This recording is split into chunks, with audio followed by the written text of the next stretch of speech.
ada tanah keluarga yang sudah puluhan tahun dikuasai orang lain, apakah ahli waris pasti bisa mengambilnya kembali? Banyak orang menjawab, tentu bisa. Tetapi perkara yang akan kita bahas hari ini menunjukkan pelajaran yang berbeda. Hak yang tidak dapat dibuktikan bisa gagal mendapatkan perlindungan hukum. Selamat datang di Baper. Bukan baper karena perasaan, tapi belajar dari perkara di pengadilan. Karena setiap perkara menyimpan pelajaran. Hari ini kita belajar dari putusan Mahkamah Agung nomor 1178 KPDT 2019. Apa yang terjadi? Perkara ini bermula dari sengketa tanah.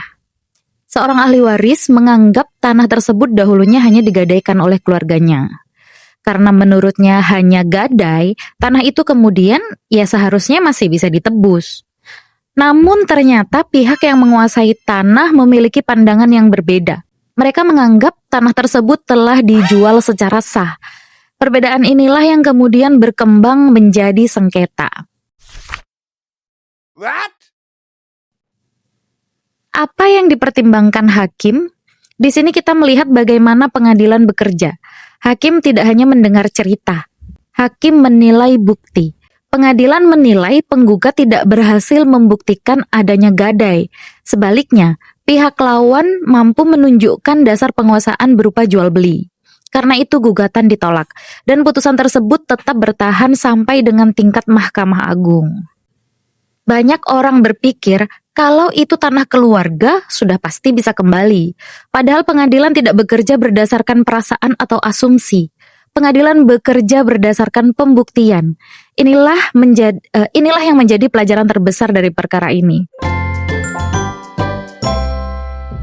Pelajaran pertama, jangan mengandalkan ingatan keluarga semata. Pelajaran kedua, simpan dokumen tanah dengan baik. Pelajaran ketiga, pastikan seluruh ahli waris mengetahui status aset keluarga. Pelajaran keempat, segera rapikan administrasi pertanahan sebelum muncul konflik. Dan pelajaran kelima, dokumen yang dianggap tidak penting hari ini bisa menjadi penentu puluhan tahun kemudian.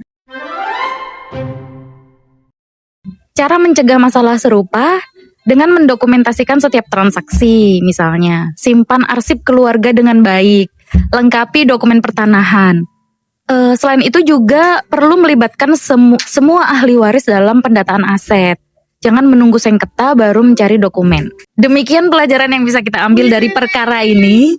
Karena pada akhirnya perkara di pengadilan bukan hanya tentang siapa yang menang atau siapa yang kalah. Tetapi juga tentang pelajaran yang bisa membantu kita mengambil keputusan yang lebih baik. Sampai jumpa di Baper, belajar dari perkara di pengadilan. Karena setiap perkara menyimpan pelajaran. Dadah!